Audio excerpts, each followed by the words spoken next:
Good afternoon, sir. Good afternoon, sir. Afternoon, sir. afternoon, sir. Afternoon, sir. Afternoon छोटे छोटे बच्चों। नहीं, आप छोटे बच्चे हो बड़े हो गए? हाँ? अरे तो छोटे ही हो नहीं, लेकिन आपको कैलकुलस आता है। मैंने इतने छोटे बच्चे हो लेकिन आपको वेक्टर कैलकुलस आता है ना? थोड़ा बहुत तो आता ही है, एलिमेंट्री, है ना? चलो तो मैंने स्टार्टिंग में ना मैंने आपको कई बार एक चीज बताता हूँ कि आज हम नया चैप्टर स्टार्ट करेंगे वैसे, लेकिन आपको जो कंसंट्रेट करना है सिर्फ 3 चीजों पर, है ना? बार बार मैं एक्सप्लेन करता हूँ। सबसे पहली चीज आपकी क्लास की नोट्स है। क्लास में जो पढ़ाया जाता है वो सबसे इंपॉर्टेंट चीज, क्लास नोट्स। दूसरी जो इंपॉर्टेंट चीज होती है that is your case module. Case का जो आपको मॉड्यूल मिला हुआ है इसको एकदम 100% आप सॉल्व करना, इसमें कुछ चीज छूटना नहीं चाहिए, है ना? कि सबसे पहले क्लास के नोट्स को ठीक से देखो कि क्या पढ़ाया जा रहा है क्लास में, फिर केस के मॉड्यूल पे आ जाओ, और तीसरी पे आपकी स्कूल बुक्स आ, दैट इज योर एनसीईआर,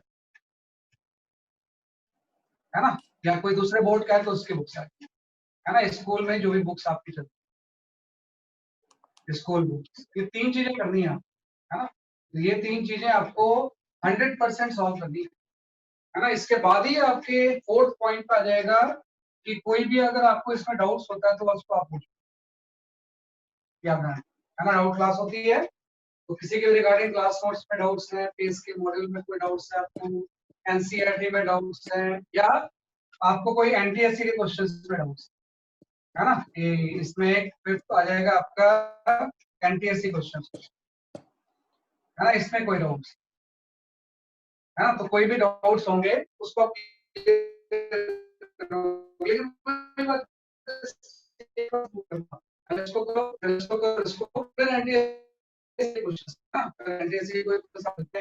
इसे भी बुक्स बहुत सारी आती हैं, है ना? तो उसके भी डाउट्स आप इसमें पूछ सकते हैं। तो इसी चीजों पे कंसंट्रेट, है ना? क्योंकि वैसे एनटीएससी क्वेश्चंस आपको अलग से कोई करने की जरूरत नहीं है, ग्रुप में आपको वैसे बहुत सारे आते हैं, तो उसको भी आप कर लोगे तो आपके लिए बहुत, है ना? वही क्वेश्चंस बार बार के आते हैं आपके लिए, तो इसी पे आपको कंसंट्रेट करना और हर चीज का डाउट्स आपको क्लियर करते हैं। एक चैप्टर हमने मोशन पढ़ लिया है, मोशन के बाद हम स्टार्ट करते हैं आज जो चैप्टर है आपका that is your forces and laws of motion, है ना? आज एक नया चैप्टर हम स्टार्ट करेंगे that is your force and laws of motion, है ना? तो ये चैप्टर आज हम स्टार्ट करने जा रहे हैं क्योंकि आपके टोटल 5 चैप्टर्स ही हैं।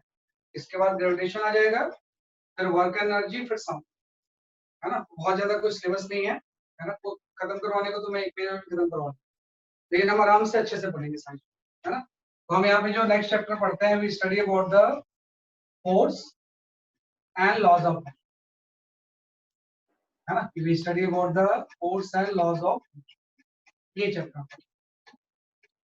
है ना? तो देखो अब तक जो हमने मोशन चैप्टर पढ़ा था, है ना, उसी को हम कई बार काइनेमेटिक्स भी बोलते हैं। तो मोशन या kinematics that is something this is the part of maths, है ना? इसमें we study about the motion, इसमें हम पढ़ते हैं we study about motion, right, without looking into its cause,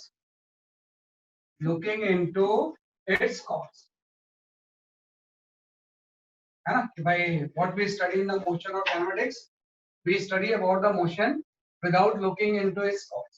भाई हम मोशन के बारे में पढ़ते हैं, उस मोशन का बेसिक कॉज क्या है ये हमने अभी नहीं पढ़ा, है ना? कि जो भी हम पढ़ रहे थे वेलोसिटी, एक्सलेशन, डिस्प्लेसमेंट, क्यों ये सारी चीजें आ रही हैं इसके बारे में नहीं पढ़ा, तो ये हम अब पढ़ेंगे। अब जो हम आपके force and laws of motion chapter में जो आप ये चैप्टर पढ़ते हो इसमें हम कॉज ऑफ मोशन के बारे में, है ना? कि भाई force and laws of motion में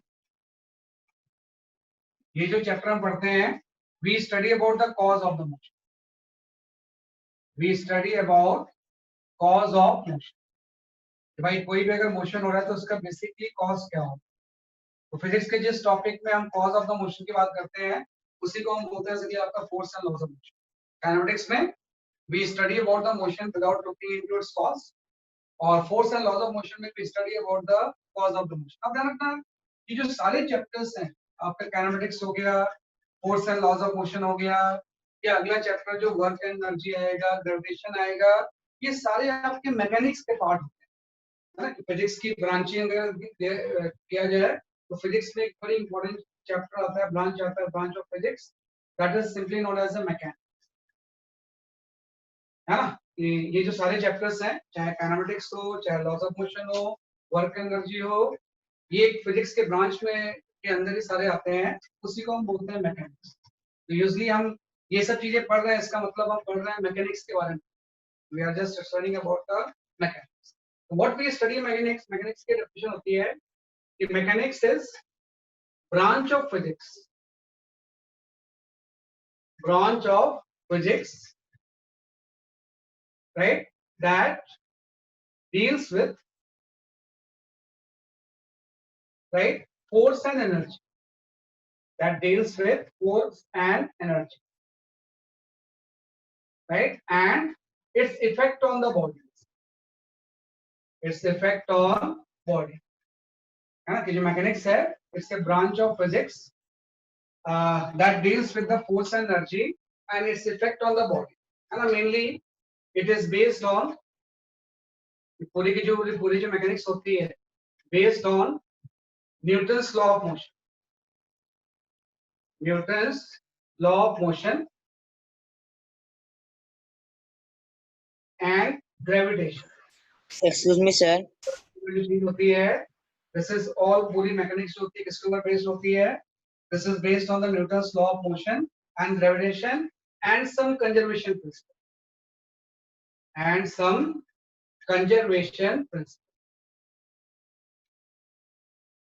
conservation principle, है ना। तो पूरी की पूरी 9th में जो चीज पढ़ रहे हो वो एक्चुअली मैकेनिक्स का ही पार्ट, फिजिक्स का जो पार्ट आपके 9th में है वो मैकेनिक्स है। 10th में इलेक्ट्रिसिटी मैग्नेटिज्म आ जाए, वो एक अलग ब्रांच होती है। तो 9th में हम पढ़ते हैं mechanics is a branch of physics that deals with the force and energy and its effect on the body. This is all based on the Newton's law of motion, gravitation, and some conservation principles. Some conservation means like conservation of energy, conservation of momentum, ये भी इसी चीज में, right. तो हम सारा जो चीज पढ़ रहे हैं, we are just going to study the mechanics. तो मैकेनिक्स का ही ये पार्ट है काइनेमेटिक्स, जिसमें कि हमने मोशन के बारे में पढ़ा, उसके कॉज के बारे में नहीं। ऐसी एक आज हम दूसरा पार्ट पढ़ रहे हैं जिसमें कि हम we study about the cause of the motion. कोई भी अगर मोशन हो रहा है तो उसका बेसिकली कॉज क्या, तो आपको पता है कि जो कोई भी अगर मोशन है या कोई बॉडी रेस्ट से है तो वो तभी मूव करेगी जब कोई फोर्स अप्लाई करे। तो नॉर्मली हम लॉज ऑफ मोशन में we study about the forces, है ना, कि फोर्सेस है उसकी बॉडी पे जो इफेक्ट होता है, वो जिस चैप्टर में हम पढ़ते हैं उसी को हम क्या बोलते हैं कि आपका लॉज ऑफ मोशन। यहाँ पे एक इंपॉर्टेंट चीज आ गई कि एक टर्म हम डिफाइन करते हैं फोर्स। सर आपने ब्रैकेट के अंदर क्या लिखा है मैंने? नहीं सर, ब्रैकेट के बाहर जो वर्ड है वो कौन सा है? Bodies and its effect on different bodies. Yeah, if I physics that deal with the force and energy and its effect on different bodies. This is based on the Newton's law of motion and gravitation and some conservation principle. तो हम जो भी चीज पढ़ रहे हैं mechanics की पढ़ रहे हैं। मैकेनिक्स का एक चैप्टर पढ़ चुके हैं, दैट इज योर मोशन। आज दूसरा चैप्टर पढ़ रहे हैं। तो इस चैप्टर में हम पढ़ते हैं फोर्सेस के बारे में, राइट। तो फोर्स को हम डिफाइन करते हैं, तो फोर्स की डेफिनेशन हम सब ने 8th में ही पढ़ी, व्हाट इज फोर्स, है ना। तो फोर्स हम जानते हैं कि फोर्स की सिंपल सी डेफिनेशन है कि फोर्स इज ए पुश और पुल, है ना, कि या तो ये पुशिंग नेचर का होगा और या पुलिंग नेचर का। पुश और पुल which right tries to change the state of rest or motion, state of rest or motion of bodies, है ना, और merely deformed,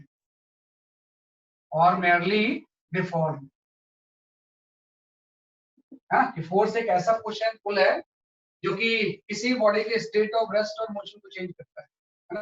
रेस्ट पे है तो मोशन में आएगा क्योंकि फोर्स लगा रहे हैं हम, है ना, या मोशन में है तो उसके मोशन को चेंज कर देगा, इंक्रीज या डिक्रीज करेगा, उसके एक्सप्रेशन एक्सटेंड कर देगा, या सिंपल डिफॉर्म कर सकता है, शेप में चेंज कर सकता है। तो आपको पता है कि ये सब चीजें हम जानते हैं कि what is the effect of force, है ना, कि भाई किसी बॉडी के ऊपर इफेक्ट ऑफ फोर्स क्या हो। इफेक्ट ऑफ फोर्स में हम जानते हैं कि अगर किसी बॉडी के ऊपर हम फोर्स अप्लाई करेंगे तो बॉडी रेस्ट से मोशन में आ सकती है, कम्स रेस्ट से मोशन में आ सकती है, मोशन से रेस्ट में आ सकती है, शेप चेंज हो सकता है, डायरेक्शन भी चेंज हो सकती है। हाँ, फ्रॉम रेस्ट टू मोशन में आ सकती है ना, ये अगर मूव कर रही है तो मोशन में इंक्रीज हो सकता है। Change the motion of the body, change the motion of body, भाई कोई भी बॉडी है तो उसके मोशन को चेंज भी कर सकते हैं ना, मे बी इंक्रीज या डिक्रीज कर सकती है। एक बार और सही बोला आपने कि change the direction of the body, it may change the direction of, भाई किसी एक डायरेक्शन में जा रही है तो बॉडी के डायरेक्शन को भी क्या कर सकते हैं, जैसे कि आपके चेंज कर सकते हैं, या सिंपल सा शेप में भी चेंज कर सकती है। Shape of may change the shape of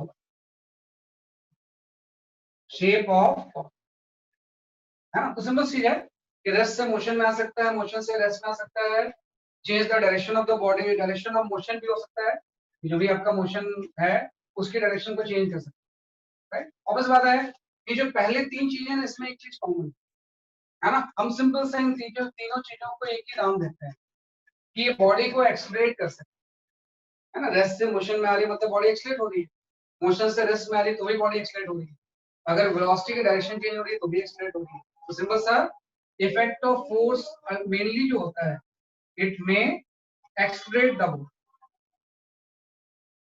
ये क्या कर सकता है, जैसे कि आपका एक्सलेरेट द बॉडी,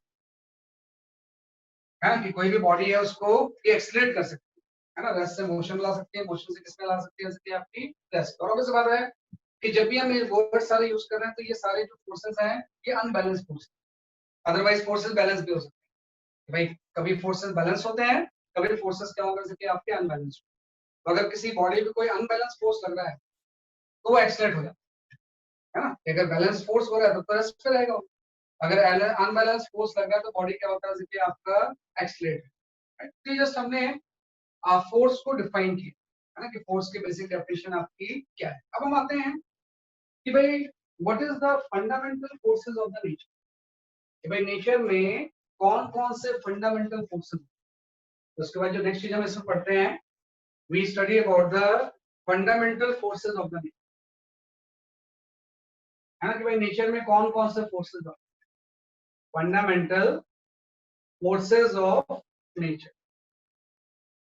है ना, कि भाई फोर्सेस की बेसिकली कैटेगरी कौन कौन से है ना, कौन से नेचर में फोर्स हम एनकाउंटर करते हैं। अब देखो अगर नेचर की हम पूरी बात करें इन टोटलिटी तो नेचर में सिर्फ 4 टाइप्स के फंडामेंटल फोर्सेस होते हैं, है ना, कि भाई कोई और कैटेगरी बहुत ज्यादा नहीं, फंडामेंटल फोर्सेस नेचर के जो होते हैं सिर्फ 4 होते हैं। पहला जो होता है उसको हम बोलते हैं ग्रेविटेशनल फोर्स, पहला जो फोर्स होता है this is known as a gravitational force, है ना, कि बॉडी को जो एक बॉडी मास की वजह से अट्रैक्शन फोर्स जो होता है उसी को हम क्या होता है, जैसे आपका ग्रेविटेशनल फोर्स। दूसरा जो फोर्स होता है that is your electromagnetic force, दूसरा जो फोर्स होगा this is known as a electromagnetic force, है ना, ड्यू टू चार्ज, है ना, इलेक्ट्रोमैग्नेटिक फोर्सेस इसलिए आते हैं जैसे कि आपका ड्यू टू चार्ज, बॉडी में अगर कोई चार्ज है तो उसमें इलेक्ट्रिक एंड मैग्नेटिक फोर्स भी आ सकता है। तो सिंपल सा पहला फोर्स हो जाएगा नेचर में ग्रेविटेशनल, दूसरा हो जाएगा जैसे कि आपका इलेक्ट्रोमैग्नेटिक फोर्स, तीसरा जो होता है इसको हम बोलते हैं strong nuclear force, strong nuclear force, है ना। और जो चौथा फोर्स होता है this is your week nuclear force. भाई नेचर में अगर देखा जाए तो चार तो तरह की फंडामेंटल फोर्सेस के बाद क्या लिखा है? कहाँ पे, फंडामेंटल फोर्सेस ऑफ नेचर, तो फ्रिक्शनल फोर्स नहीं होता? अभी बताऊंगा, वेट करो, समटाइम्स वेट करो, अब इसका आंसर आएगा। ये fundamental forces of the nature जो होते हैं, पहला जो फंडामेंटल फोर्स होता है वो ग्रेविटेशन होता है ना।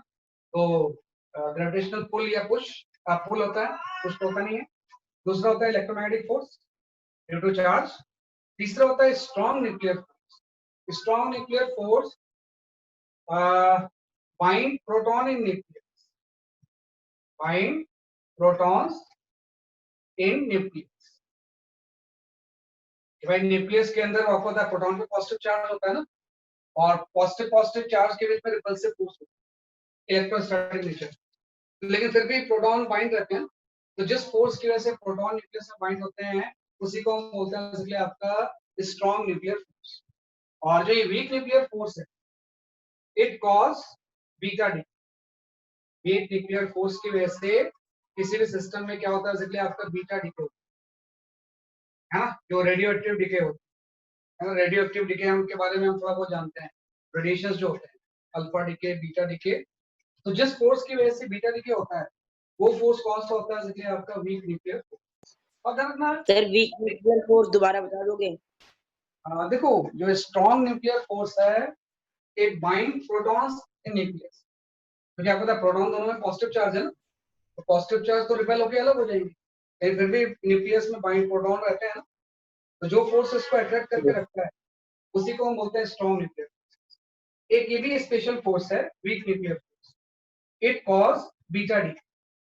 हाँ, जैसे जब भी न्यूक्लियर कोई सब्सटेंस है लाइक यूरेनियम है, तो उससे अल्फा बीटा डिके गामा होते रहते हैं। तो जिस फोर्स की वजह से बीटा पार्टिकल्स बाहर निकलते हैं उसी फोर्स को हम क्या बोलते हैं, जैसे कि आपका वीक न्यूक्लियर फोर्स। इसके बारे में बहुत आपको जानना नहीं है, लेकिन जस्ट ये फंडामेंटली आपको क्लियर होना चाहिए कि हम क्या पढ़ रहे हैं। हम पढ़ रहे हैं मैकेनिक्स। मैकेनिक्स में जो हम पढ़ रहे हैं, we are studying the cause of motion. Cause of motion क्या होता है, फोर्स। और फोर्स की fundamental forces of the nature सिर्फ यही चार है, gravitational force, electromagnetic force, strong nuclear force, weak nuclear force. तो आपको इसमें इसके बारे में ज्यादा भी आप नहीं पढ़ते, ये तो आपका एटॉमिक स्ट्रक्चर में आ जाएगा। ज्यादातर हम बात करते हैं gravitational force and electromagnetic force. जैसे किसी ने बोला ना कि सर फ्रिक्शन भी तो फोर्स होता है ना। यस सर, Friction भी मैंने तो- पूछा था। हाँ, फ्रिक्शनल फोर्स भी फोर्स है। सर मैग्नेटिक पुल भी होता है? हाँ, वो नेचर का फंडामेंटल फोर्स नहीं है। फ्रिक्शनल फोर्स इसी के अंदर आता है, इलेक्ट्रोमैग्नेटिक फोर्स की कैटेगरी में आता है।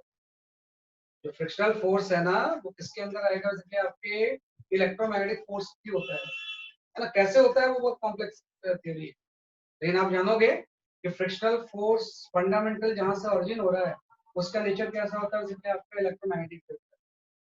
तो मतलब ग्रेविटेशनल फोर्स के अलावा मोस्टली फोर्स जो आप एनकाउंटर करते हो, लाइक आप बोलोगे बॉयंसी फोर्स, वो भी इलेक्ट्रोमैग्नेटिक। फ्रिक्शनल फोर्स वो भी इलेक्ट्रोमैग्नेटिक। जो आपका टेंशन फोर्स है वो भी इलेक्ट्रोमैग्नेटिक। तो जो भी फोर्सेस हम ग्रेविटेशनल फोर्स के अलावा जानते हैं, मोस्टली वो उसका जो फंडामेंटल नेचर होता है वो क्या होता है, जैसे आपका इलेक्ट्रोमैग्नेटिक। हाँ, तो frictional force is also a kind of A electromagnetic force, तो इसलिए मैंने उसको अलग से नहीं, वो इसी की कैटेगरी में ही आ जाए, है ना। फ्रिक्शन एक की जो बेसिक ओरिजिन होता है वो इलेक्ट्रोमैग्नेटिक फोर्स के ही अंदर आता है, right? तो ये हमने बात की। तो फंडामेंटल नेचर में सिर्फ यही चार फोर्सेस होते हैं। तो इसकी भी यूनिफिकेशन की बात चलती है। रिसेंट कई बार थ्योरी जो आ गया है उसमें इस दोनों भी भी कंबाइन कर कि भाई दो ही फोर्स रह जाएंगे, इन सब भी आपस में कनेक्शन एस्टैब्लिश करने की कोशिश हो रही है। जब तक वो चीज एस्टैब्लिश नहीं हो रहा है तब तक हम ये मान लीजिए भाई नेचर में फंडामेंटल चार ही forces, gravitation, electromagnetic, strong nuclear forces and weak nuclear forces.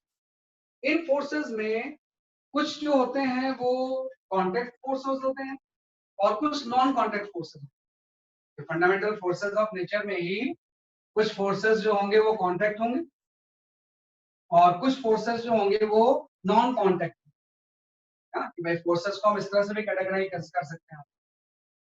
भाई जो फोर्सेस होंगे इसमें कुछ आपके जो फोर्सेस होंगे वो आपके कॉन्टैक्ट फोर्स, कॉन्टैक्ट फोर्स, और कुछ फोर्सेस जो होंगे ये नॉन कॉन्टैक्ट फोर्स भी हो सकते नॉन कॉन्टैक्ट फोर्स।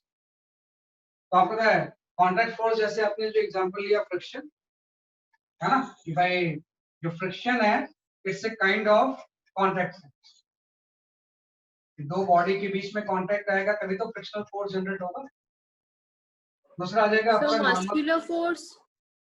हाँ हाँ So muscular muscular force, force. Muscular force is also a contact. तो जो फ्रिक्शनल फोर्स है मस्कुलर फोर्स हो गया, या हम बोलते हैं नॉर्मल फोर्स, है ना। So तीसरा आपका mechanical force. कितने फोर्सेस होंगे ये कॉन्टैक्ट होंगे। नॉन कॉन्टैक्ट का एग्जांपल आपका आ जाएगा like gravitational force. Magnetic force. Gravitational force. Magnetic The electrostatic force. Electrostatic, Electrostatic force. Electric and magnetic. And क्या हो जाएगा सर ये आपका There are electromagnetic forces and electrostatic forces related to each other. हाँ दोनों related है यहाँ पे। वही बात है कि इलेक्ट्रोमैग्नेटिक में ये दोनों आ जाते हैं। जब इलेक्ट्रिक फोर्स और मैग्नेटिक फोर्स को हम कंबाइन लिखते हैं तो उसी को हम electromagnetic force, sir normal force और मस्कुलर फोर्स भी सेम है। हाँ नॉर्मल फोर्स का अगर देखा जाए तो वैसे इसकी डेफिनेशन अलग होती है, लेकिन फंडामेंटली इलेक्ट्रोमैग्नेटिक फोर्सेस है। फंडामेंटली इसका ओरिजिन कहाँ से आता है, इलेक्ट्रोमैग्नेटिक से। लेकिन वैसे जब हम बात करेंगे मैकेनिक्स में तो इसको अलग अलग कैटेगरी में रखते हैं। वैसे देखा जाए तो कॉन्टैक्ट, बेटा जितने कॉन्टैक्ट फोर्स होते हैं मोस्टली वो इलेक्ट्रोमैग्नेटिक नेचर की होती है। नो तो sir I am fundamental- asking normal force और मस्कुलर फोर्स सेम है या अलग अलग है? नहीं ये दोनों अलग चीज। Normal force and muscular force are not same. अभी बात करेंगे, है ना। मस्कुलर फोर्स तो आपके मसल्स के रेजिस्टेंस कांटेक्ट फोर्स ही होगा। मतलब एयर रेजिस्टेंस भी कांटेक्ट फोर्स ही होगा। Resistance is also contact. भाई फ्रिक्शनल फोर्स इज है, air resistance is also contact. Air resistance force होगा, एयर रेजिस्टेंस भी फ्रिक्शनल फोर्स ही होगा। एयर रेजिस्टेंस भी क्या हो जाएगा कांटेक्ट, है ना। तो ये सारे कांटेक्ट हैं जिसके लिए कांटेक्ट की जरूरत पड़ती है, like frictional force, force, sir air sir resistance. Boron force भी कांटेक्ट होएगा। कौन सा सर बोरॉन वाइसे फोर्स भी कांटेक्ट फोर्स है। पूरा आप लिख दो, मैं कुछ लिख रहा हूँ यार, पूरा नहीं लिख रहा हूँ, आप जैसे जैसे आएगा खुद ही आप समझ।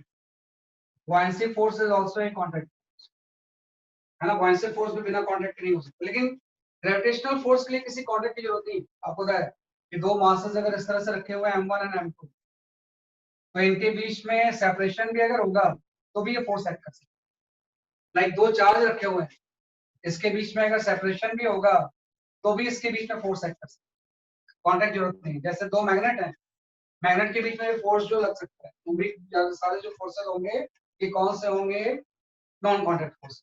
ये मैंने सबसे पहले डिफाइन किया कि these four are the fundamental forces in nature. इसी फंडामेंटल से जो चीज निकल के आती है ना, ये फोर्सेस में कुछ कांटेक्ट फोर्स होंगे, कुछ नॉन कांटेक्ट फोर्स, है ना। कि कुछ फोर्सेस क्या होंगे कांटेक्ट और कुछ क्या होंगे बेसिकली आपके नॉन। तो कहना कि आपको जो कंसंट्रेट करना है, हम कुछ फोर्सेस के बारे में पढ़ते हैं। So what is buoyancy force? बेटा आएगा, मैंने लिख दिया नाम, इसलिए मैं कुछ लिखना नहीं चाहता। किसी ने बोला तो मैंने लिख दिया, जब ये टर्म आएगा तो मैं एक्सप्लेन करूंगा। अब अचानक से मैं बुओयेंसी फोर्स पे नहीं आ सकता, है ना। ये फ्लोट में आता है, जब इसका टर्म आएगा जस्ट आप इसको। तो ये आपका फंडामेंटल फोर्सेस ऑफ नेचर था। इसके कुछ कॉन्टेक्ट हैं, कुछ नॉन कॉन्टेक्ट। आपको जो अभी फोर्सेस पढ़ने हैं इस चैप्टर के according, we study common forces in mechanics. Mechanics में कौन कौन से फोर्सेस बड़े कॉमनली यूज होंगे उस पे आपको मेन एड्रेस करना है। We study about the common forces in mechanics. भाई मैकेनिक्स में कौन कौन से कॉमन फोर्सेस होते हैं, तो जो मैकेनिक्स में आप कॉमन फोर्सेस पढ़ोगे, सबसे पहला जो फोर्स आता है, और मेन चीज है देखो, force is A vector quantity. जो सबसे इंपॉर्टेंट चीज होगी इसकी डायरेक्शन। कोई भी फोर्स है उसमें सबसे जो इंपॉर्टेंट चीज आ जाती है उसकी डायरेक्शन क्या। जब हम कॉमन फोर्सेस इन मैकेनिक्स पढ़ेंगे तो जो सबसे पहला फोर्स हम पढ़ते हैं, वी स्टडी द वेट। भाई किसी बॉडी का वेट क्या होगा, तो वेट क्या होता है हम जानते हैं, है ना, कि weight is Yes, the sir. Gravitational pull of the, simple सा वेट जो होता है, simple it is equal to the gravitational Pull right of pull the of, body. जिस फोर्स से कोई किसी बॉडी को अर्थ अपनी तरफ पुल करती है, वही उसका क्या होता है, जैसे कि आपका वेट।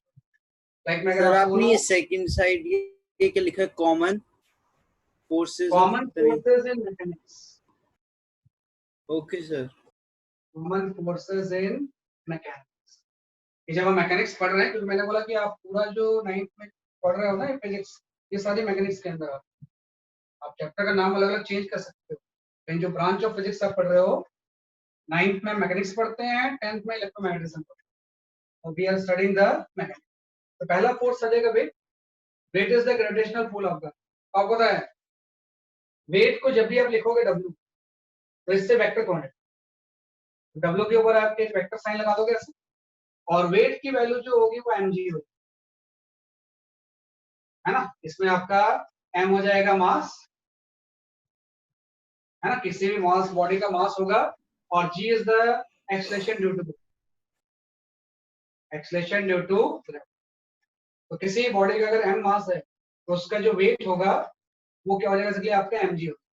क्या डायरेक्शन होगी वेट की, what should be the direction of the weight, weight किस डायरेक्शन में एक्ट करेगा, towards the Downward. Downward, vertically downward, Downward. Downward act कर रहा है, Downward. वेट भी Vertically डाउनवर्ड, downward. सिंपल सा हम बोलेंगे कि जो वेट होगा mg एक्ट वर्टिकली डाउन, ये important, act vertically. Excuse me, sir. Sir, what you have written beside the G? Acceleration due to gravity, acceleration due to gravity, तो g तो हम जानते हैं, मेरे लिखने की जरूरत नहीं थी कि भाई W वेक्टर है, मास स्केलर है, G वेक्टर, तो W इक्वल टू हम क्या लिख देंगे mg, और जो वेट की डायरेक्शन होगी एक्ट वर्टिकली डाउन। कहीं भी अगर मैंने ऐसा बोला है कि सपोज मैंने यहाँ पे कोई फ्लोर है, इस पे आपने कोई ब्लॉक रख दिया, इस ब्लॉक का मास सपोज है, तो इसका वेट वर्टिकली डाउनवर्ड एक्ट करेगा, और वेट को हम ऐसे डायग्राम ऐसे शो करेंगे, mg वेट जो एक्ट करेगा वो कैसे एक्ट करेगा, वर्टिकली डाउन। तो हमेशा किसी भी बॉडी का अगर मास है ना, तो उसका वेट mg होगा, और mg किस तरह एक्ट करेगा, वर्टिकली डाउन। पहला जो फोर्स है वो आपका आ गया वेट। दूसरा जो फोर्स आता है, वी टॉक अबाउट सेकंड जो फोर्स होता है, दैट इज योर टेंशन, है ना, जो सेकंड फोर्स है इसको हम बोलते हैं टेंशन। बोलो सर सर वेट में सर जो G है सर वो वही है सर जो हम लोग उसमें यूज करते थे सर हाइट में सर, सेम फ्री फॉल में जो यूज करते थे वही यस चीज, सर।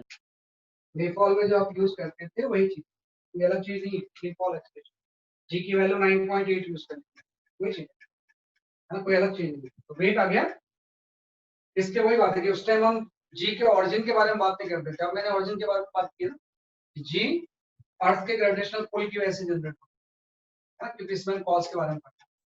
सेकंड जो फोर्स होगा इसमें एक एक चीज ध्यान से समझना, क्योंकि ये समझ में नहीं आएगा फिर हम ये चैप्टर को आगे नहीं समझ। जो सेकंड होता है किसको हम बोलते हैं, टेंशन फोर्स, टेंशन फोर्स। एक फोर्स हम डिस्कस करते हैं उसको हम बोलते हैं टेंशन फोर्स। तो टेंशन फोर्स किस चीज में डेवलप होगा आप जानना, कि tension force developed in right tight string, tight string और रोप।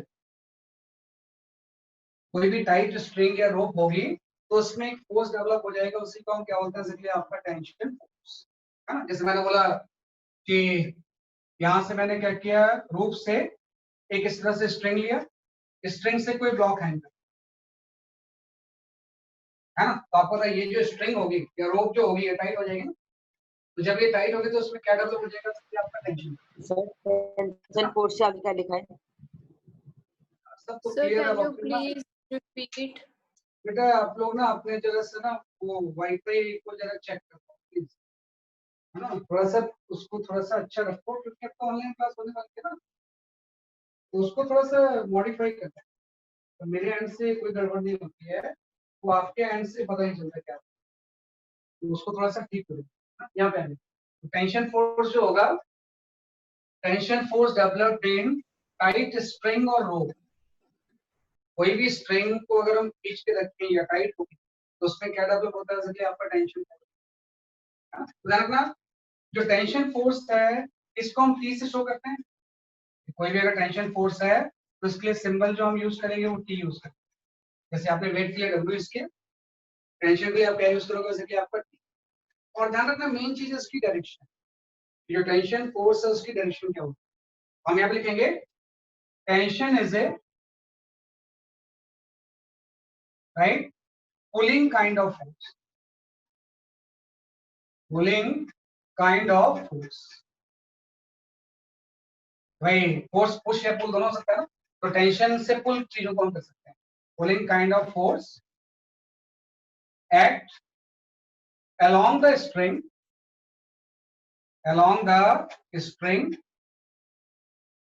and away from the body, ये बड़ी इंपॉर्टेंट चीज है। ये जो टेंशन फोर्स होगा इसकी डायरेक्शन क्या होगी, ये tension is pulling kind of force. Pull कर सकते हैं हम इससे किसी चीजों को, भाई किसी रोप या स्ट्रिंग से हम पुश कर सकते हैं, उससे पुश कर पाएंगे। और अगर हम इसको पुल कर सकते हैं तो हम इससे बॉडी से अवे होगा। अगर पुशिंग करेंगे तो बॉडी के towards act along the string and away from the body. अगर जैसे मैंने किसी स्ट्रिंग से आपने वेट हैंग किया तो आप बोलोगे वेट तो वर्टिकली डाउनवर्ड लगेगा, है ना। अब ये स्ट्रिंग में जैसे वेट नीचे लग रहा है तो ये स्ट्रिंग को ये टाइट कर, और जैसे इसको टाइट करेगा इसमें टेंशन फोर्स आता है, और वो जो टेंशन फोर्स होगा अगर ये बॉडी है तो इससे अवे लगेगा, इससे बाहर स्ट्रिंग के अलावा, तो टेंशन फोर्स इसमें अपवर्ड लगेगा। ठीक, भाई वेट डाउनवर्ड लग रहा है और अगर ये बॉडी इस तरह से है तो इस स्ट्रिंग में के अलोंग एक टेंशन फोर्स, और जो भी बॉडी होगी उससे कैसे लग जाएगा जैसे आपका। आपको देखा है अगर ये चीज रेस्ट पे है तो रेस्ट पे हमेशा फोर्सेस बैलेंस हो, है ना, बोलते हैं बैलेंस फोर्सेस बैलेंस। आपको पता है अगर आपसे कोई पूछे कि वेट को कौन सा फोर्स बैलेंस कर रहा है तो आप क्या बोलोगे, which force balance the weight. Weight की वजह से नीचे नहीं जा रहा है ना, तो वेट को कोई ना कोई फोर्स तो बैलेंस कर रहा होगा, तो which force balance the weight, tension force. Tension force. बिल्कुल सही कि भाई जो टेंशन फोर्स है वो वेट को क्या कर रहा है, बैलेंस कर रहा है ना। तो सिंपल सा बोलेंगे वेट डाउनवर्ड लग रहा है, जैसे स्ट्रिंग टाइट होगी, किसी स्लैक स्ट्रिंग में नहीं होता है, जैसे स्ट्रिंग टाइट होगी इसमें टेंशन फोर्स की डेवलप और वो इस बॉडी से कैसा होगा, अवे आगे, और ये टेंशन अपवर्ड है, वेट डाउनवर्ड है। टेंशन और वेट इक्वल एंड अपोजिट, तो टेंशन किसको बैलेंस कर लेगा, वेट। तभी तो ये बॉडी रेस्ट पे है ना, अदरवाइज बॉडी रेस्ट पे कैसे रहेगी, इसको नीचे कैसे जाना चाहिए था, तो इसके वेट को टेंशन हमेशा क्या करता है, जैसे आपका बैलेंस है। तो दो सर फोर्सेस हमने टेंशन पढ़ी। माइनस mg नहीं होगा, हाँ टेंशन सर माइनस mg नहीं होगा, फिर वो टेंशन तो अपोजिट डायरेक्शन में एक्ट कर रहा है। उसका मैग्नीट्यूड हमने इक्वेट किया हुआ है, इसको या तो आप ऐसा लिखो tension minus m g equal to 0। बात एक ही कि भाई टेंशन अपवर्ड लग रहा है, एम जी डाउनवर्ड लग रहा है, तो tension minus m g equal to 0 है ना। तो इसका अल्टीमेटली आ जाएगी कि टेंशन की वैल्यू किसके इक्वल हो जाएगी, एम जी। अगर साइन लिखोगे तो फिर इसको इधर ले आना, अपवर्ड फोर्स को डाउनवर्ड फोर्स क्या कर रहा है, जैसे कि आपका balance net force 0, tension minus m g की वैल्यू क्या हो जाएगी, 0। तो इस तरह से यहाँ से टी और एम जी क्या हो गया, जैसे कि आपके इक्वल एंड अपोजिट, साइन हम यहाँ पे ले चुके हैं। तो पहला फोर्स हमने वेट की बात की है, दूसरा फोर्स कैसा हो गया, जैसे कि आपका टेंशन। तीसरा जो हम यहाँ पे फोर्स पढ़ते हैं जो कि कॉमन फोर्स इन मैकेनिक्स होता है, सर टेंशन स्केलर होता है फिर वेक्टर। फोर्स है तो स्केलर कैसे हो, वेक्टर ही हो। टेंशन इज ए फोर्स, अगर फोर्स वेक्टर है तो वेक्टर ही हो। जैसे वेट फोर्स है, अगर फोर्स वेक्टर तो ये वेक्टर हो, तो टेंशन भी वेक्टर, सारी चीजें वेक्टर, तभी तो हम डायरेक्शन की बात कर रहे हैं। अदरवाइज स्केलर होती तो हम डायरेक्शन की क्यों बात, वो वेक्टर है। तो सारी जो चीजें हैं वो वेक्टर। ये जस्ट हमने इसको डिस्कस। इसके बाद हम आते हैं जो थर्ड फोर्स है जो हम डिस्कस करेंगे, इसको हम बोलते हैं कॉन्टैक्ट फोर्स। मैकेनिक्स में कॉन्टैक्ट फोर्स यूजली दो तरह के होते हैं, या आप इसको अलग कॉन्टैक्ट फोर्स की कैटेगरी में मत क्या ठीक है। आपका कॉन्टैक्ट, तो मैकेनिक्स में जब दो चीजें कॉन्टैक्ट में आएंगी ना, तो दो तरह के कॉन्टैक्ट फोर्स आते हैं। एक तो पहला कॉन्टैक्ट फोर्स जो होता है उसको हम बोलते हैं नॉर्मल फोर्स। इसको हम क्या बोलते हैं? नॉर्मल फोर्स, या समटाइम्स किसी किसी बुक में लिखा रहता है नॉर्मल रिएक्शन, नॉर्मल रिएक्शन। लेकिन आप normal tension force contact force का एक पार्ट है ना? हाँ, वो भी कॉन्टैक्ट नेचर का है, लेकिन यहाँ पे जब हम बात कर रहे हैं कॉन्टैक्ट का ना, तो कॉन्टैक्ट मतलब दो चीजें का फिजिकल कॉन्टैक्ट की बात कर रहे हैं। भाई जैसे एक बॉडी के ऊपर दूसरा बॉडी मैंने रख दिया, तो उस टाइम जो फोर्स डेवलप होता है ना, उस फोर्स के दो कैटेगरी हो जाएगी, एक तो नॉर्मल फोर्स और दूसरा हो जाएगा फ्रिक्शनल फोर्स। दूसरा हो जाएगा फ्रिक्शनल फोर्स। यस, है ना। इसका मतलब समझना क्या है कि वो तो मैंने कि स्ट्रिंग वगैरह से टाइप किया ना, तो स्ट्रिक्टली हम कॉन्टैक्ट फोर्स नहीं बोलते। हाँ, कॉन्टैक्ट उसमें भी होता है। स्ट्रिक्टली कॉन्टैक्ट फोर्स का मतलब ये है कि जैसे यहाँ पे कोई फ्लोर है ना, इस फ्लोर के ऊपर आपने एक ब्लॉक, इस ब्लॉक का मास कितना है m, और ये सरफेस रफ स्मूथ नहीं। कभी कभी वो बोलते हैं कि सरफेस फ्रिक्शनलेस या स्मूथ रफ सरफेस, और हम यहां से इसको कोई फोर्स लगा के पुल कर, है ना, तो एक फोर्स लगा के हम क्या कर रहे हैं, इसको पुल कर रहे हैं। लेकिन ये पुल हो नहीं रहा है, अभी भी रेस्ट पे ही है ना, कि भाई किसी भी बॉडी के ऊपर अगर हम कम फोर्स लगाएंगे तो हो सकता है कि पुल नहीं भी हो रहा हो, तो अभी भी ये रेस्ट पे हो। तो मैं ये बोलूंगा एक्चुअली में इस फ्लोर के ये ब्लॉक कॉन्टैक्ट में है।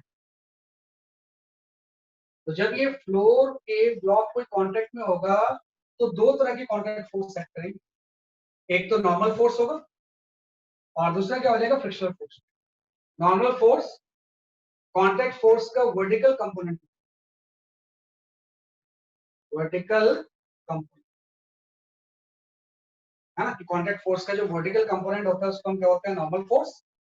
और कॉन्टैक्ट फोर्स का जो फ्रिक्शनल फोर्स होता है ये हॉरिजॉन्टल कंपोनेंट, हॉरिजॉन्टल, है ना, कि भाई कॉन्टैक्ट जब भी दो चीजें इस तरह से कॉन्टैक्ट में आएंगी तो दो तरह के फोर्स सेट करेंगे। उसको हम कॉन्टैक्ट फोर्स बोलते हैं। इसके वर्टिकल कंपोनेंट जो होता है वो नॉर्मल फोर्स होता है, और हॉरिजॉन्टल कंपोनेंट क्या हो जाएगा, कि आपका friction.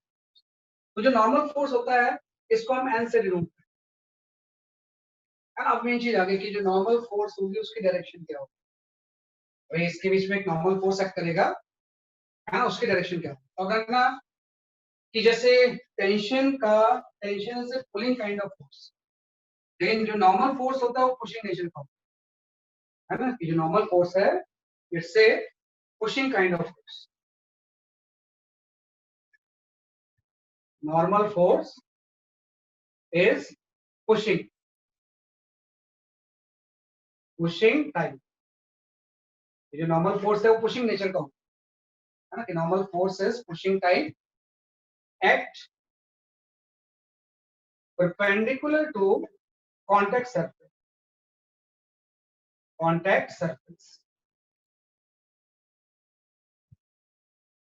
and towards the body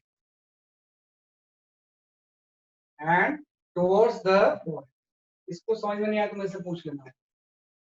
just मैं बोल रहा हूँ कि normal force is a pushing type, चीजों को ये पुश करता है, act perpendicular to the contact surface, कि जो भी कॉन्टैक्ट सरफेस होगा उसके परपेंडिकुलर होगा, and towards the body act करता है। जैसे ये दोनों चीजें कॉन्टैक्ट में है, ये कॉन्टैक्ट सरफेस हो गया, तो इसमें जो नॉर्मल फोर्स होगा कॉन्टैक्ट सरफेस के परपेंडिकुलर, जो भी कॉन्टैक्ट सरफेस है उसके कैसे लगेगा, परपेंडिकुलर। और ये कॉन्टैक्ट सरफेस से बॉडी की तरफ एक्ट करता है, तो ऊपर की तरफ, तो इसमें एक फोर्स नॉर्मल ऐसे, भाई ये कॉन्टैक्ट सरफेस है, कॉन्टैक्ट सरफेस के परपेंडिकुलर लगता है, परपेंडिकुलर नीचे भी लग सकता है, लेकिन कॉन्टैक्ट सरफेस से बॉडी की is the direction of basically आपका नॉर्मल फोर्स। वही हम बोल रहे हैं कि कांटेक्ट फोर्स का वर्टिकल कंपोनेंट क्या होता है, जैसे कि आपका नॉर्मल है ना। कांटेक्ट सरफेस का कांटेक्ट फोर्स का वर्टिकल कंपोनेंट क्या होता है, उसके लिए आपका नॉर्मल। ऐसे फ्रिक्शनल फोर्स, आप बताइए इसमें फ्रिक्शनल फोर्स किस तरफ लगेगा? If I ask what should be the direction of the frictional force, है ना? Sir, इसमें opposite to the frictional force applied. Opposite to the force applied. to the force applied, बिल्कुल सही। frictional force act opposite to the force applied। तो हम यहाँ पे लिखेंगे frictional force opposes relative motion। relative motion, ये frictional force होगा हमेशा रिलेटिव मोशन को अपोज कर। जैसे आपको पता है कि अगर हम फोर्स लगाएंगे तो ये चीज राइट पर जानी होगी ना, तो अगर ये राइट पर जा रही होगी तो फ्रिक्शनल फोर्स उसको अपोज करेगा। तो इसमें जो फ्रिक्शनल फोर्स एक्टिव है वो लेफ्ट पर है। तो फ्रिक्शनल फोर्स कैसे करेगा आपने बेटा? सर नॉर्मल फोर्स हमेशा परपेंडिकुलर ही कैसे होता है? मेरा मतलब हम तो सीधा, वो डेफिनेशन है बेटा उसकी, अब डेफिनेशन तो मैं चेंज नहीं कर सकता। नॉर्मल फोर्स हमेशा कांटेक्ट सरफेस पे कैसा लगता है, परपेंडिकुलर लगता है, तभी तो नॉर्मल बोल रहे हैं हमसे। नॉर्मल का मतलब ही वही है कि जब भी जो चीजें जो कांटेक्ट में आएंगी ना, तो उसमें दो तरह के फोर्स लगेंगे। जो भी फोर्स होगा उसका कुछ वर्टिकल कंपोनेंट, वर्टिकल कंपोनेंट मतलब वो परपेंडिकुलर ही होगा, उसी का नॉर्मल फोर्स। और एक इसका हॉरिजॉन्टल कंपोनेंट होगा, वो क्या हो जाएगा सकते आपका फ्रिक्शनल फोर्स। तो फ्रिक्शनल फोर्स, नॉर्मल फोर्स हमेशा कांटेक्ट सरफेस के कैसे एक्ट करेगा, परपेंडिकुलर। और जो फ्रिक्शनल फोर्स होगा ये हमेशा रिलेटिव मोशन को अपोज करेगा। अगर इसकी टेंडेंसी राइटवर्ड जाने की है तो फ्रिक्शनल फोर्स किस तरफ लगेगा, जैसे आपका लेफ्ट, है ना। इसके अलावा इसमें एक और फोर्स भी होगा, वो हो जाएगा वेट। वेट तो लगेगा इस, है ना। तो ध्यान रखो कि इस बॉडी पे चार फोर्स लग रहे हैं। एक तो जो आपने फोर्स अप्लाई किया है, इसको हम अप्लाइड फोर्स बोलेंगे। एक वेट लगेगा जो ग्रेविटी लगा रही होगी, वेट। और दूसरा कॉन्टेक्ट की वजह से एक नॉर्मल फोर्स होती है ना। और राइटवर्ड जाने की टेंडेंसी लेकिन जा नहीं पा रहा है, तो फ्रिक्शन को क्या करना होगा, अपोज करना। ये जो फोर्स हो गया, फोर्स कौन सा हो जाएगा, फ्रिक्शनल फोर्स। अब इस बात है कि अगर ये बॉडी रेस्ट पे है तो अप्लाइड फोर्स को फ्रिक्शन बैलेंस कर रहा होगा और वेट को क्या बैलेंस कर रहा होगा, जैसे कि आपका नॉर्मल।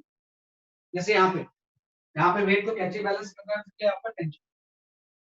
वेट को कैसे बैलेंस कर रहा है, जैसे कि आपका टेंशन। वैसे यहाँ पे वेट को जो फोर्स बैलेंस करेगा वो फोर्स कौन सा हो जाएगा, जैसे कि आपका नॉर्मल, है ना। तो ध्यान रखना कि जब भी दो चीजें इस तरह से कांटेक्ट में आती हैं, मैंने इस तरह से रख दिया कोई चीज, मैंने बोला कि मेरे हाथ में ये कप आ गया ऐसे, या इस तरह से इस कॉपी के ऊपर कप रखा हुआ है ना, इस तरह से कप रखा हुआ है, तो कप का वेट नीचे लग रहा होगा, लेकिन वेट की वजह से नीचे नहीं जा रहा है, तो कोई ना कोई फोर्स उसको बैलेंस कर रहा होगा। तो एक नॉर्मल फोर्स ऊपर जो कि वेट को क्या कर रहा होगा, जैसे कि आपका बैलेंस। जैसे मैं कांटेक्ट हटाऊंगा ऐसे, ये नॉर्मल फोर्स तभी तक एक्ट करेगा जब तक दोनों कांटेक्ट में। जैसे कांटेक्ट खत्म हो गया, नॉर्मल जीरो। ये तभी तक लगेगा जब तक कि दोनों चीजें क्या होंगी, कांटेक्ट में। जैसे कांटेक्ट हटाया तो नॉर्मल, है ना। कांटेक्ट के अगर हटाएंगे तो जो नॉर्मल की वैल्यू होगी वो क्या हो जाएगी, इसलिए आपकी जीरो। तो ये आपके कांटेक्ट फोर्स की हम बात करें।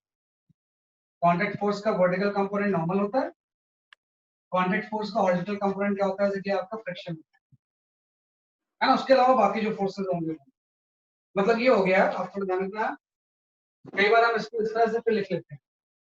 अगर हम वेक्टर फॉर्म में लिखें इसे, तो वेक्टर फॉर्म में इस चीज को मैं ऐसे लिख सकता हूँ कि भाई ये कोई आपकी चीज थी, इसके ऊपर आपने ऐसा ब्लॉक रख दिया,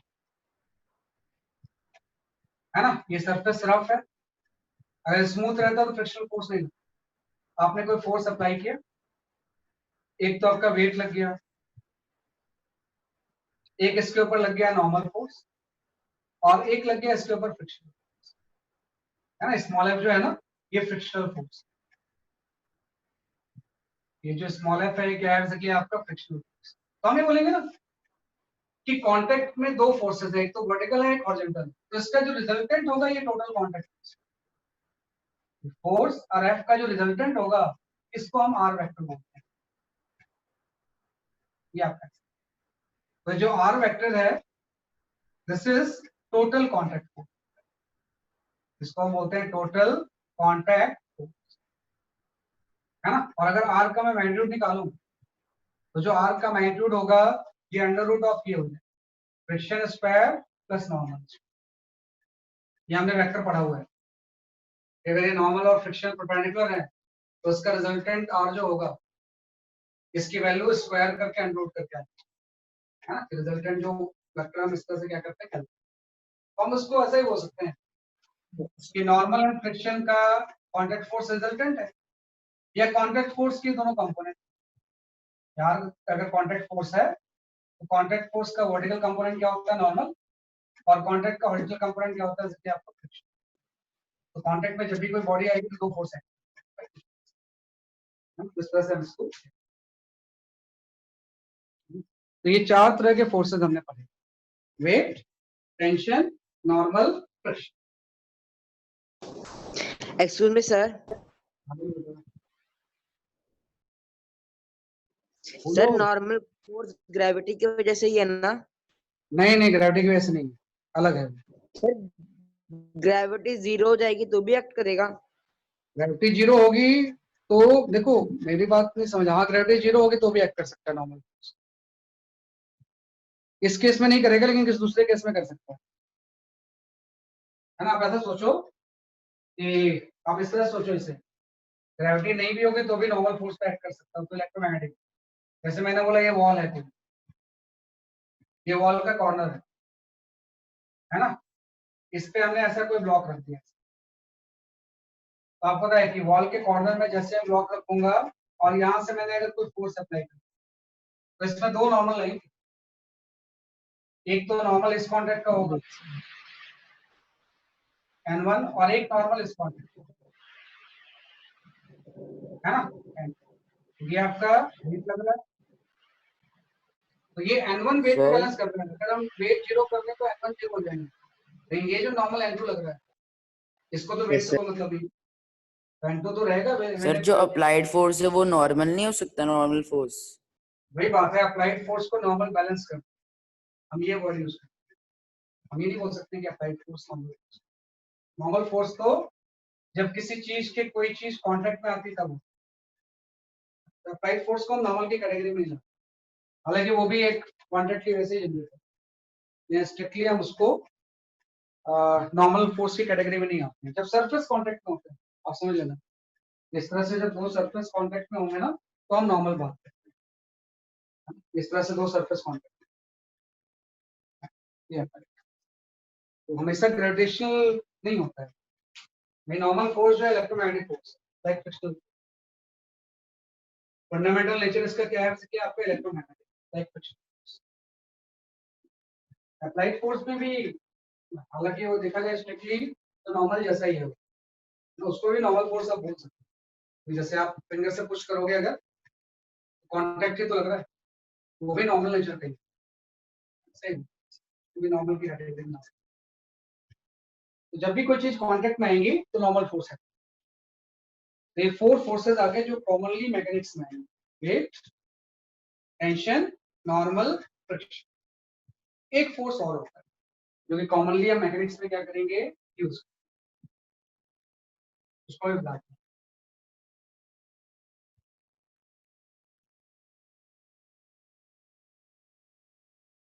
There is one more force which is commonly used in mechanics.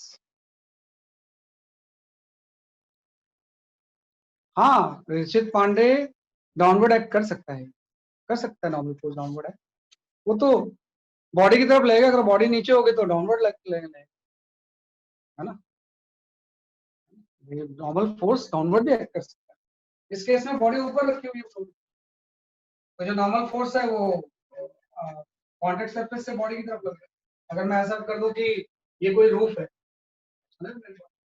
ये अगर कोई रूफ है और यहाँ पे मैंने ऐसे ब्लॉक रख दूं और नीचे से इसको कोई फोर्स लगा, यहाँ कॉन्टैक्ट लगेगा ना, कॉन्टैक्ट फोर्स। ऑब्वियस बात है कि यहाँ पे एक वेट तो इसका लग ही रहा होगा, वेट तो हमेशा वर्टिकली डाउनवर्ड एक्ट करता है। लेकिन अब कॉन्टैक्ट सरफेस ये हो गया, तो कॉन्टैक्ट सरफेस से बॉडी की तरफ नॉर्मल भी नीचे है। नॉर्मल में हम ऐसे नहीं बोल सकते हमेशा कॉन्टैक्ट सरफेस से बॉडी की तरफ, कॉन्टेक्ट सरफेस से बॉडी, ये मैंने लिखा है। Normal force is pushing type act perpendicular to the contact surface and towards the body. हमेशा किस तरफ एक्ट करेगा? बॉडी की तरफ।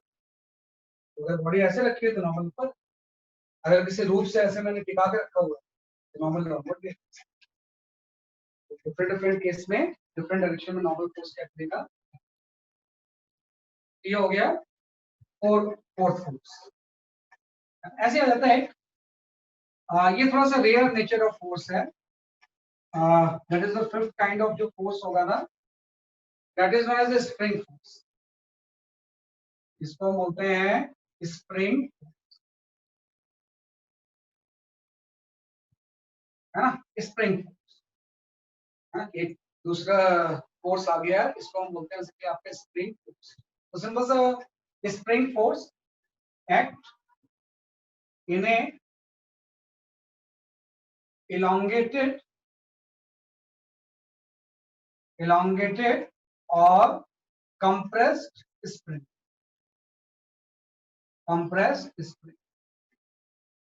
कि कोई भी स्प्रिंग को अगर आप elongate कर रहे हो या compress कर रहे हो, उसमें क्या करेगा? सर पर ये तो फोर्थ ही हुआ ना?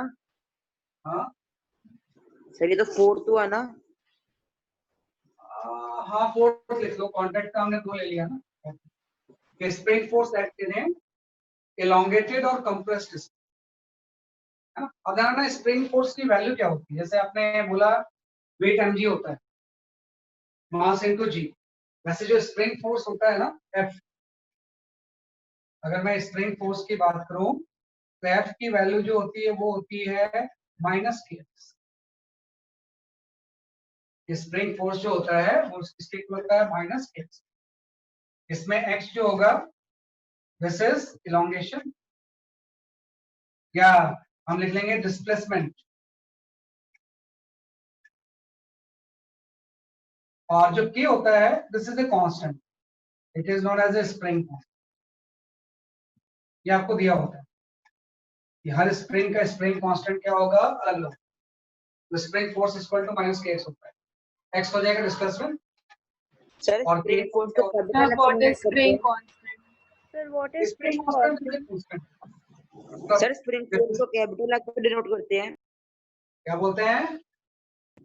सर स्प्रिंग फोर्स को कैपिटल एफ से डिनोट करते हैं। हाँ कैपिटल एफ लिख लो, या सब्सक्रिप्शन में आप एफएस लगा दो, एफएस लगा दो। F stand for force, S stand for spring force. FS equal to हो जाएगा -kx। ये मैं बताऊंगा स्प्रिंग कांस्टेंट क्या होता है। अब जस्ट आप एक लिख लो यहाँ। Sir, what is spring constant? हाँ, जैसे स्प्रिंग फोर्स जब भी आप लिखोगे ना तो spring force is directly proportional to the -x। मतलब जितना ज्यादा आप स्प्रिंग को खींचोगे फोर्स बढ़ता जाएगा। स्प्रिंग फोर्स पे होएगा, कोई भी अगर स्प्रिंग आप लाओ, जितना स्प्रिंग को हम खींचेंगे फोर्स बढ़ता जाएगा। तो जितना ज्यादा x होगा उतनी ज्यादा स्प्रिंग फोर्स। हम यहाँ बोलेंगे spring force is directly proportional to the -x। तो जब सेम प्रोपोर्शन साइन आएंगे यहाँ पे कांस्टेंट लगा, और ये जो कांस्टेंट होता है इसी को हम बोलते हैं स्प्रिंग, जो कि आपको स्प्रिंग के में लिखा होता है। इस स्प्रिंग का स्प्रिंग कांस्टेंट क्या फर्क है? अभी ये माइनस साइन क्यों है? कैन एनीबॉडी सेल्स की माइनस साइन क्या है? What is the meaning of this minus sign? Sir displacement is negative. हाँ नहीं, डिस्प्लेसमेंट नेगेटिव नहीं, ये माइनस का सिग्निफिकेंस यहाँ पे क्या है? Opposite direction में होगा। हाँ, Force acting in opposite direction. या थोड़ा ध्यान दो, जो भी एक्स वेक्टर की डायरेक्शन है स्प्रिंग फोर्स की डायरेक्शन उसका नेगेटिव है। तो सिंपल सा हम बोलेंगे स्प्रिंग फोर्स एक्ट, इस नेगेटिव का मतलब वही है spring force act opposite to x. जो भी डिस्प्लेसमेंट वेक्टर की डायरेक्शन होगी स्प्रिंग फोर्स की डायरेक्शन उसके क्या हो जाएगी? सर ये जो क्रॉस का साइन बनाया है सर, ये किसका साइन होता है? कहां पे? Directly proportion. अरे बेटा डायरेक्टली पूछना है यार, तुम उसको क्यों नहीं चेक करवा रहे हो? आपके इंटरनेट में बड़ी गड़बड़ है। Directly proportional, spring force is directly proportional to the -x। जैसे आप प्रोपोर्शनल साइन आएंगे यहाँ पे कांस्टेंट होगा, और इस माइनस का मतलब है spring force x opposite to x। इसको कैसे समझ सकते हैं? Spring constant. स्प्रिंग कांस्टेंट मैंने बोला है प्रोपोर्शनलिटी कांस्टेंट है, उसकी वैल्यू दी होती है ना। मैं बताऊंगा इसके बारे में, अभी आप इसको सर जैसे जो मैंने बोला, डिस्प्लेसमेंट है ये, सर जो डिस्प्लेसमेंट है ये स्प्रिंग की डिस्प्लेसमेंट है। स्प्रिंग के डिस्प्लेस, स्प्रिंग को आपने कितना इलोंगेट या कंप्रेस किया, कर कम कर दिया। आपने स्प्रिंग को इलोंगेट या कंप्रेस किया। समझ लो कैसे होगा। जैसे मैंने बोला यहाँ पे कोई सरफेस है, एक इससे स्प्रिंग लगी हुई, स्प्रिंग ऐसी होती है ना, कॉइलिंग हो जाती है, इससे आपने एक ब्लॉक लगा दिया है, इससे आपने क्या लगा दिया, कोई ब्लॉक, और ये इसको आप किसी फोर्स से पुल कर, और फोर्स इधर लगा के हम इसको क्या करते हैं, पुल करते हैं। तो जैसे हम पुल करेंगे तो जैसे ये जो चीज होगी, अभी तो ये स्प्रिंग का लेंथ नॉर्मल है, जब ये स्प्रिंग का लेंथ नॉर्मल होता है तो इसकी लेंथ को हम बोलते हैं natural, natural length. Natural length का मतलब है ना तो ये स्प्रिंग एलोंगेटेड है ना कंप्रेस, लेकिन जैसे हम फोर्स अप्लाई करेंगे एलोंगेट हो जाएगी। अगर आप इस तरह से फोर्स अप्लाई करोगे तो ये क्या हो जाएगी, एलोंगेट। तो जब एलोंगेट होगी तो ये आपका ऐसा हो जाएगा, ये चीज आपकी यहाँ पे आगे है ना। तो यहाँ से इसका जो इलोंगेशन एक्स इधर हो, इतना इलोंगेशन हो गया, जैसे कि आपका एक्स फोर्स लगा, तो इसमें एक स्प्रिंग फोर्स लगेगा। अगर इलोंगेशन एक्स का हो गया है, यहाँ पे एक स्प्रिंग फोर्स लगेगा, उस स्प्रिंग फोर्स पे जो मैग्नीट्यूड होगा वो क्या है, ये स्प्रिंग कांस्टेंट एक्स से मल्टीप्लाई करेंगे तो स्प्रिंग फोर्स। डायरेक्शन क्या होगी स्प्रिंग फोर्स की, किस डायरेक्शन में स्प्रिंग फोर्स लगेगा, in this case what's the direction of the spring force. इसमें आपने बोला कि अगर आपने एक्सेस को एलोंगेट कर दिया तो स्प्रिंग फोर्स का मैग्नीट्यूड हो जाएगा जैसे कि आपका एक्स। अब मेजर डायरेक्शन क्या होगी, तो एक्स अगर राइटवर्ड है तो उसके अपोजिट लगेगा, इस पे स्प्रिंग फोर्स लेफ्टवर्ड, ये एफएस लिखा। तो अगर नेचुरल लेंथ एल नॉट था, आपने इसको एक्स से एलोंगेट कर दिया, एक्स से एलोंगेट का मतलब अब इस स्प्रिंग की जो लेंथ हो गई है वो एल नॉट प्लस एक्स, तो इसमें एक स्प्रिंग फोर्स लग जाएगा लेफ्ट डायरेक्शन। अगर एलोंगेशन राइटवर्ड है तो स्प्रिंग फोर्स लेफ्टवर्ड लग जाएगा, है ना। मान लो ये फोर्स हम हटा दें तो इसी फोर्स की वजह से तो वापस चले जाएगा ना। तो स्प्रिंग फोर्स का मैग्नीट्यूड होता है kx, और इसकी डायरेक्शन जो होती है x की कैसे होती है, अपोजिट। ये तो मैंने इलोंगेट किया है, मैं इसको कंप्रेस भी कर सकता था, ये इसका नेचुरल लेंथ पे यहाँ पे था, मैंने क्या कर दिया, इसको कंप्रेस कर दिया, यहाँ पहुंचा ऐसे फोर्स, इसको मैंने क्या कर दिया, कंप्रेस कर दिया। जैसे मैं इसको कंप्रेस करूंगा, आपको पता है कि अगर कंप्रेशन भी सपोज मैंने x से किया तो स्प्रिंग फोर्स तो kx लगेगा, लेकिन अब डायरेक्शन क्या हो जाएगी इसकी, x अगर लेफ्टवर्ड है तो स्प्रिंग फोर्स किस तरफ बन जाएगा, राइट राइटवर्ड। तो जो इस तरफ भी हम इलोंगेट राइटवर्ड कर रहे हैं तो स्प्रिंग फोर्स लेफ्टवर्ड, और इलोंगेट अगर हम कंप्रेस कर रहे हैं लेफ्टवर्ड तो स्प्रिंग फोर्स किस तरफ बन जाएगा, तो आप राइट। तो ये इसका मतलब होता है, ये स्प्रिंग फोर्स की वैल्यू जो होती है वो माइनस की, तो माइनस का मतलब यहाँ पे जो भी एक्स वेक्टर होगा उसकी स्प्रिंग फोर्स कैसे एक्ट करेगा, जैसे आपका। तो जो मैकेनिक्स जब आप पढ़ोगे ना, जो कि आपके 9th में पूरा मैकेनिक्स आपको पढ़ना है, तो मैकेनिक्स में यही 5 तरह के फोर्सेस बार बार, weight, tension, normal force, frictional force, spring force, है ना। इसी के बारे में हम बार बार क्या करेंगे, स्प्रिंग फोर्स क्या होता है, you will get to know, आपको अपने आप ही समझ में आ जाएगा कुछ देर।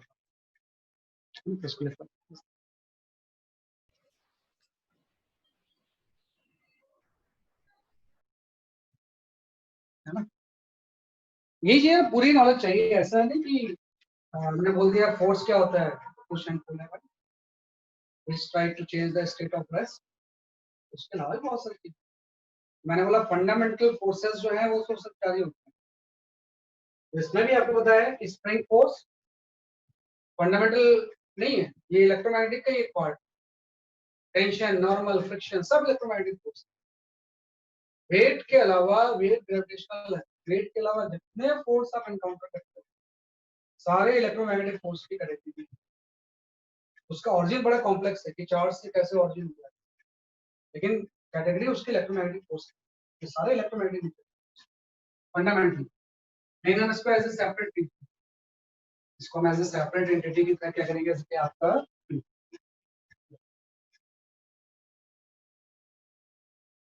ये सर आपके ग्रेविटेशनल फोर्स बॉडी के मास के ऊपर डिपेंड होता है ना? मास के ऊपर डिपेंड है, mass that depends on the mass. mg होता है तो g तो एक कांस्टेंट है, तो मास अगर अलग अलग होगा तो ग्रेविटेशनल फोर्स अलग अलग, मास डिपेंडेंट है, बाकी सारे चार्ज डिपेंडेंट, वो किसके ऊपर डिपेंड करता है? मास। इसके बाद हम आते हैं, देखो मैकेनिक्स में या लॉज ऑफ मोशन में सबसे पहले जो चीज आएगी वो आएगी फ्री बॉडी डायग्राम, है ना। यहाँ पे सबसे पहले जो चीज आएगी, we can talk about the how to plot free body diagram,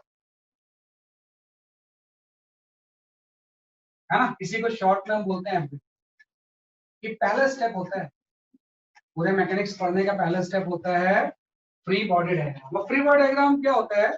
in free body diagram we indicate all forces, all direct forces act on a body with direction.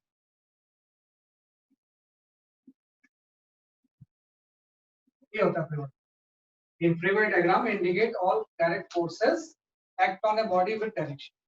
तो जब भी किसी डायग्राम में जितने भी फोर्सेस एक्ट कर रहे हैं उसको अगर हम डायरेक्शन के साथ शो करें, है ना, इसको अगर हम डायरेक्शन के साथ शो करें तो जो डायग्राम होता है उसी को हम बोलते हैं फ्री बॉडी, है ना। जैसे कि अगर आपसे कोई बोले कि बताओ स्मॉल एम का फ्री बॉडी डायग्राम क्या क्या हो, कौन कौन सा फोर्स, तो आपने बोला एक एफ है, एक स्प्रिंग फोर्स है, एक वेट एक्ट करेगा और एक क्या एक्ट कर जाएगा इसमें, नॉर्मल, ये कॉन्ट्रैक्ट है ना, कॉन्ट्रैक्ट का एक नॉर्मल, तो मतलब इस बॉडी के ऊपर इस स्टेट पे 4 फोर्सेस हैं। तो इसका फ्री बॉडी डायग्राम है। जब भी किसी बॉडी के ऊपर जितने भी फोर्सेस एक्ट करते हैं, जब उसको डायरेक्शन के साथ प्लॉट करते हैं तो उसी चीज को हम क्या बोलते हैं? Free body diagram. तो उसको हम बोलेंगे this is the FBD of small, small m block का ये क्या है कि आपको फ्री बॉडी है। तो जब भी किसी बॉडी के ऊपर फोर्स भी तो रिएक्ट कर सकता है ना? कर सकते हैं अभी मैंने सरफेस स्मूथ किया, इसको को सही बोला है भाई, यहाँ पे फ्रिक्शन भी एक्ट कर सकता है, लेकिन मैंने यहाँ पे लिख देता हूँ, मैं ऐसे फ्रिक्शन में इसलिए ले रहा हूँ क्योंकि ये सरफेस मैंने माना है कि स्मूथ, अदरवाइज यहाँ फ्रिक्शन भी हो सकता है, बिल्कुल सही। अभी मैंने लिया weight, normal, applied force, spring force, क्योंकि ये स्मूथ सरफेस है इसलिए फ्रिक्शन फोर्स नहीं, अदरवाइज फ्रिक्शन भी एक्ट कर सकता है। तो जब भी किसी बॉडी के ऊपर जितने भी फोर्सेस लगते हैं उसको जब आप डायग्राम के साथ प्लॉट करते हैं तो उसी को हम क्या बोलते हैं? Free body diagram. तो पहला जैसे होता है ना भाई, व्हाट इज द मैकेनिक्स का, जैसे कोई बिल्डिंग का बनाते हैं तो फाउंडेशन होती है भाई, फाउंडेशन सबसे पहले बनाना है तो फाउंडेशन ही, यही से सारी चीजें स्टार्ट। सबसे पहले आपको फ्री बॉडी डायग्राम आना चाहिए कि कौन कौन से बॉडी के ऊपर फोर्स है ना। एज फॉर एग्जाम्पल आप ध्यान दो, अभी आप समझ जाओगे। मैंने कोई कॉम्प्लेक्स सिचुएशन बना, है ना। फ्री बॉडी डायग्राम क्या करता है? कॉम्प्लेक्स को इजी बनाए। जैसे यहाँ पे कोई ब्लॉक है, ये मैंने ब्लॉक रखा है कि कैपिटल है, एक आप इसके ऊपर एक और ब्लॉक रख दोगे, आप ये ब्लॉक क्या हो सके आपके स्मॉल है। यहां से हम फोर्स लगा रहे हैं, इस तरह से आपने क्या लगाया है? फोर्स लगा, इससे एक स्ट्रिंग लगा दी मैंने, यहाँ पे क्या लगा हुआ है? स्प्रिंग, स्ट्रिंग टाइट हो गई, यहाँ पे एक स्प्रिंग है, this spring is compressed by x, this spring is compressed by x। किस सिचुएशन है? कोई सिस्टम सर इस स्ट्रिंग में इलास्टिसिटी होगी? हाँ होती है, स्प्रिंग तो इलास्टिसिटी होती है, स्प्रिंग में कंप्रेशन एक्सटेंशन होता है, इलास्टिसिटी तो होती है। जैसे मैंने बोला स्प्रिंग है, it is compressed by x, ये x से कंप्रेस है, इस डायरेक्शन में मैंने x से कंप्रेस किया, है ना। स्प्रिंग का स्प्रिंग कांस्टेंट आपको क्वेश्चन में ही दिया होता है, ये जो भी स्प्रिंग है इसका स्प्रिंग कांस्टेंट कितना है? 3। ये कोई कॉम्प्लेक्स सिचुएशन है अब किसी ने आपसे बोला कि मुझे बाकी सबसे मतलब नहीं है, मुझे बताओ स्मॉल एम का फ्री बॉडी डायग्राम में कौन कौन से फोर्स एक्ट करेंगे। तो स्मॉल एम में कौन कौन से फोर्स एक्ट करेंगे अगर हम फ्री बॉडी डायग्राम में आए तो कैन यू सजेस्ट मी? कि ऊपर वाला ब्लॉक जो gravitational Gravitation. Normal force plus दो फोर्स नॉर्मल फोर्स प्लस दो फोर्स भाई, जो भी चीज लगी है वो तो नीचे वाले कैपिटल एम के साथ लगी हुई है ना, इसलिए मैंने यहाँ पे लिखा था ऑल डायरेक्ट फोर्स। बाकी तो ये स्प्रिंग सारा कुछ, और ये सरफेस नॉर्मल फोर्स। हाँ मैं बोल रहा हूँ इसमें ऑल सरफेसेस आर स्मूथ, इसमें कहीं कोई फ्रिक्शन नहीं, ये दिया हुआ है all surfaces are smooth.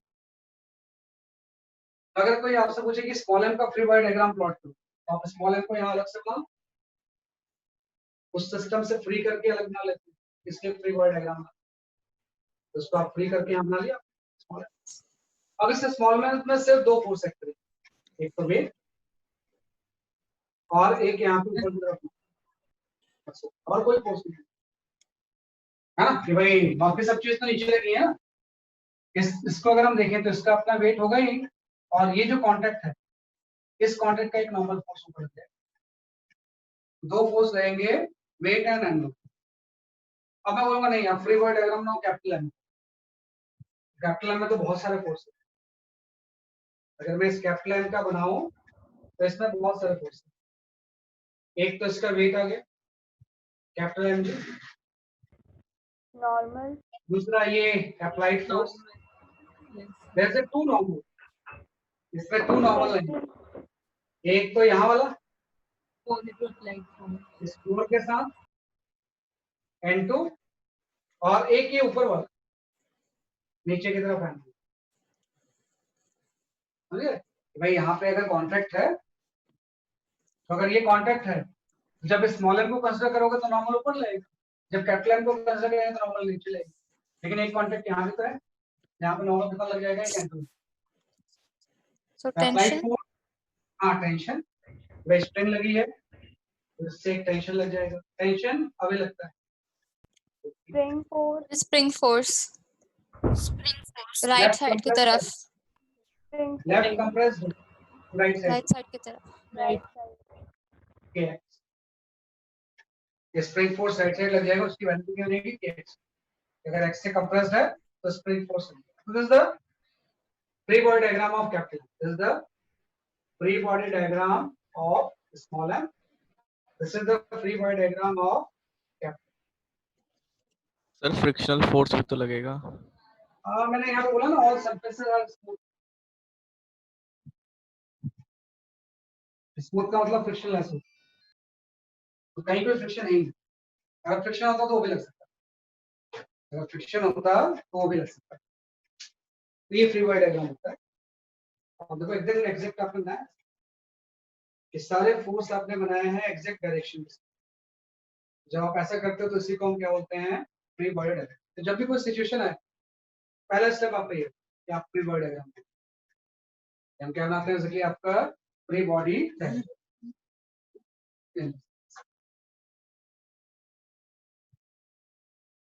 Sir force body to body transfer नहीं होती ना? बॉडी टू बॉडी हाँ ट्रांसफर नहीं,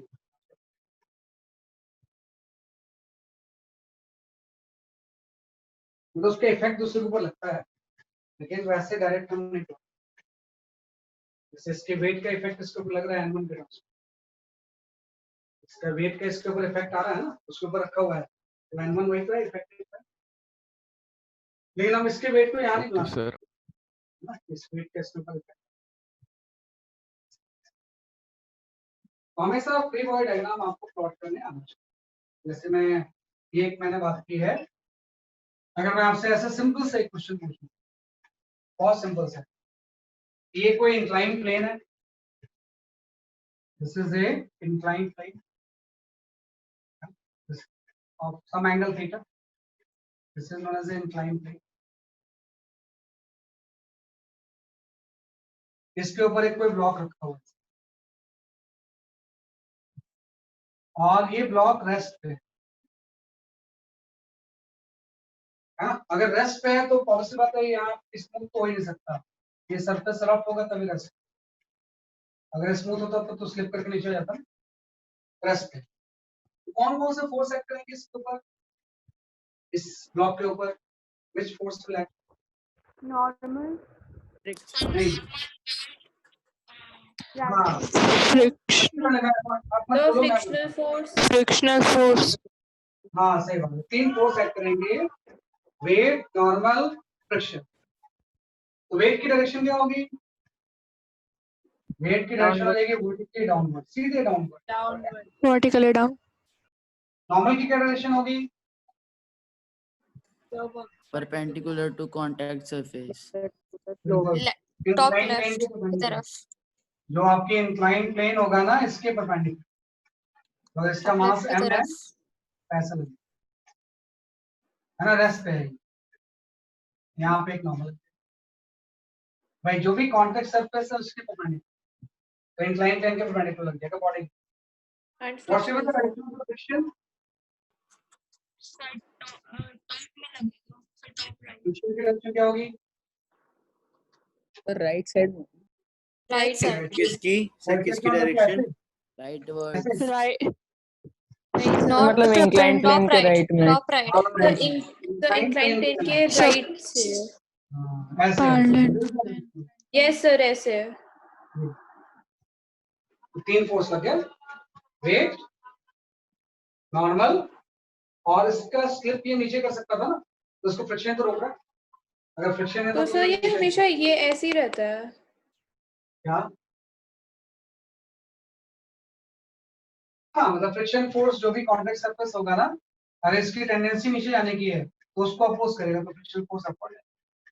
तो वेट, नॉर्मल, फ्रिक्शन। तो इसके फ्री बॉडी डायग्राम में 3 फोर्सेस हैं, हाँ फ्री बॉडी डायग्राम में क्या होंगे, इसमें 3 फोर्सेस, हाँ ये 3 फोर्सेस। तो इस तरह से we plot the free body, इस तरह से हम फ्री बॉडी डायग्राम प्लॉट। ये सारे आपके बाद में यूज होंगे जब हम क्वेश्चन सॉल्व करेंगे।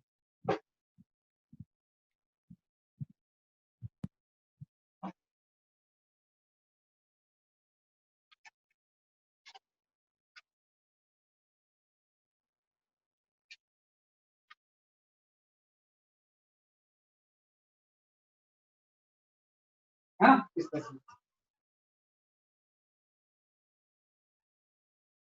चलो एक सिचुएशन देता हूँ, उसका आपको फ्री बॉडी डायग्राम बनाना है ना। एक सिचुएशन का फ्री बॉडी डायग्राम आप लोग प्लॉट कर लेना, जब मैं आंसर बताऊंगा तो उससे मैच करना, क्योंकि आप मुझे बता नहीं पाओगे ना आंसर। जैसे मैंने ऐसा बोला आपसे कि इस जगह पे, हाँ इस तरह से ऐसा है, ये कोई वॉल है ना, और यहाँ पे एक इस तरह से रखा हुआ है वेज। इस तरह के वुडन के पीस को हम बोलते हैं वेज। इस तरह का जो वुडन पीस होता है we call it as a veg.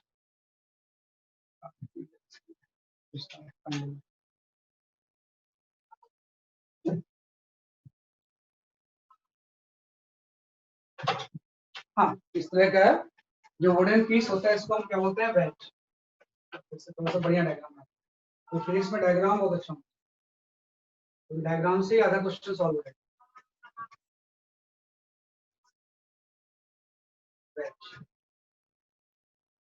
तो इस तरह का जो पीस है इसको हम वेज बोलते हैं। यहाँ पे एक स्फीयर रखो, दिस इज अ स्फीयर, ये वॉल है, ये फ्लोर है, this is known as a wedge, और ये आपका स्फीयर। स्फीयर का मास m1 है और वेज का मास m2। आप ध्यान रखना कि बाकी सारे सरफेस स्मूथ हैं except this surface, this surface is not, है ना, and other surface are smooth, other surfaces are smooth। तो आपको बताना है कि स्मॉलर और M2 के फ्री बॉडी डायग्राम में कौन कौन सा फोर्स मिलेगा। तो दोनों का फ्री बॉडी डायग्राम प्लॉट करो।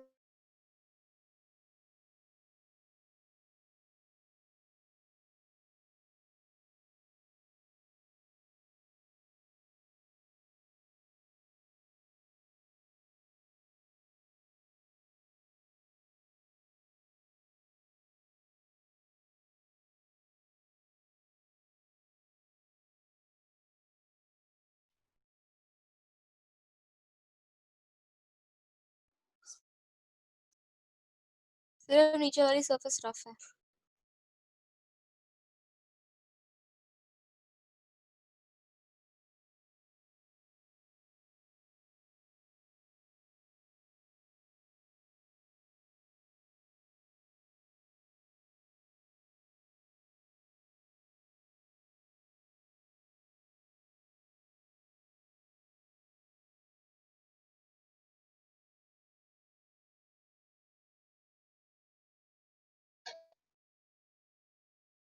हाँ ये आ गया आपका।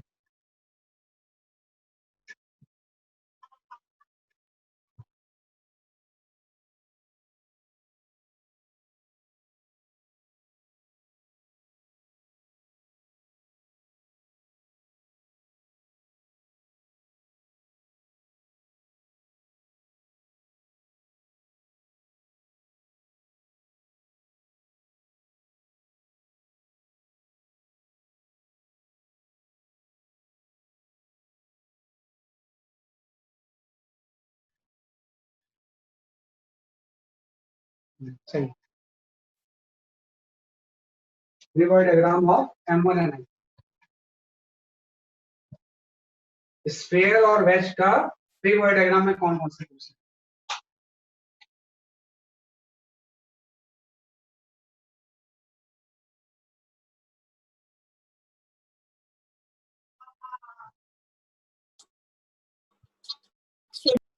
डन, ठीक है। मैं अभी जब डायग्राम बनाऊंगा तो उससे मैच कर लूंगा। Sir, the screen is blurred. Image blur हो रही है, हो सकती है अभी थोड़ा देर में ना। तो ठीक आ रहे हैं यहाँ पे। कोई नहीं, आप क्वेश्चन तो लिख ही चुके हो, लास्ट क्वेश्चन ही है।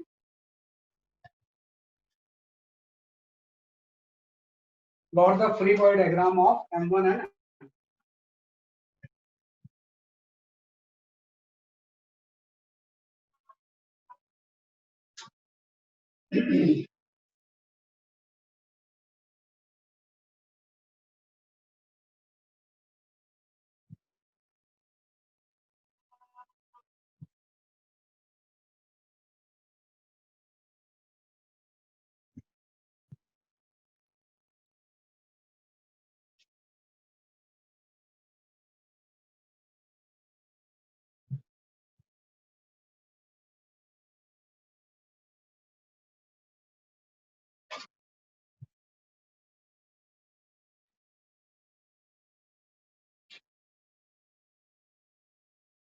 देखो मैं प्लॉट करता हूँ ना, वापस से मैच कर लो। Just going to the last question. देखो जब भी मैं प्लॉट करूंगा यहाँ पे स्फीयर का फ्री बॉडी डायग्राम, एक तो वेट लग जाएगा। वेट तो हमें से लगता है सेंटर। आपको तो इसमें दो कॉन्टेक्ट है ना, एक कॉन्टेक्ट यहाँ पे सर एक वॉल से परपेंडिकुलर, एक वेज से परपेंडिकुलर नॉर्मल। एक वॉल से परपेंडिकुलर N2 और एक वेज से परपेंडिकुलर है ना। ये थ्री फोर्सेस होंगे। वेट, एक वॉल से परपेंडिकुलर N2 और एक वेज से परपेंडिकुलर N2। ये कॉन्टेक्ट सरफेस के परपेंडिकुलर इसके ऊपर नॉर्मल है। ये जो सारे N2 और N1 है, ये इसके सेंटर से पास, कहां से पास होने से आपके। अब अगर मैं वेज लूं, अरे शेप को वेज बोलते हैं। हाँ हाँ, इस तरह पीस होता है, इसको वेज बोलते हैं। इस तरह से ट्रायंगल का जो पीस होता है ना, पी और सर डाउनवर्ड में वेट लगेगा। डाउनवर्ड में इसका अपना वेट। सर स्फीयर से नॉर्मल, एक नॉर्मल यहाँ पे भी है। Yes sir. Yes, sir. Action reaction, Sir, है ना? और क्या लगेगा इसमें? friction. फ्रिक्शन। सर फ्रिक्शन भी लगेगा। ये स्मूथ है, ये स्मूथ है, लेकिन यहाँ पे तो रफ है ना। अगर ये रफ नहीं होता फिर तो इधर चला जाता ना, ये रफ पे कैसे होता है? तो Yes, फ्रिक्शन sir. लगेगा, फ्रिक्शन किस तरफ लग जाएगा? राइट। Right words. तो इसके फ्री बॉडी डायग्राम में 3 फोर्सेस, वेट N1 N2। इसके फ्री बॉडी डायग्राम में कई फोर्सेस, वेट N3 N1 का रिएक्शन, और अगर लेफ्ट वर्ड जाने की टेंडेंसी तो फ्रिक्शन किस तरफ लग जाएगा? राइट। तो ये फ्री बॉडी डायग्राम है, इसको थोड़ा सा पढ़ना। So that's all for today. आज के लेक्चर को ठीक से रिवाइज करना, है ना? तो आगे फिर हम लॉज ऑफ मोशन की बात करेंगे। पहले तो मैंने फोर्सेस के बारे में पढ़ दिया, बता दिया, क्योंकि बिना फोर्स आए लॉज ऑफ मोशन हम पढ़ नहीं सकते। तो that is all for today. इसको रिवाइज करके नेक्स्ट क्लास में बहुत अच्छे से आपके मॉड्यूल में Have a इसके बारे nice में day, sir. ना, मॉड्यूल में Have a इसके nice बारे day, में thank you sir. Thank you, sir. Have a nice day. Bye, sir. Bye bye.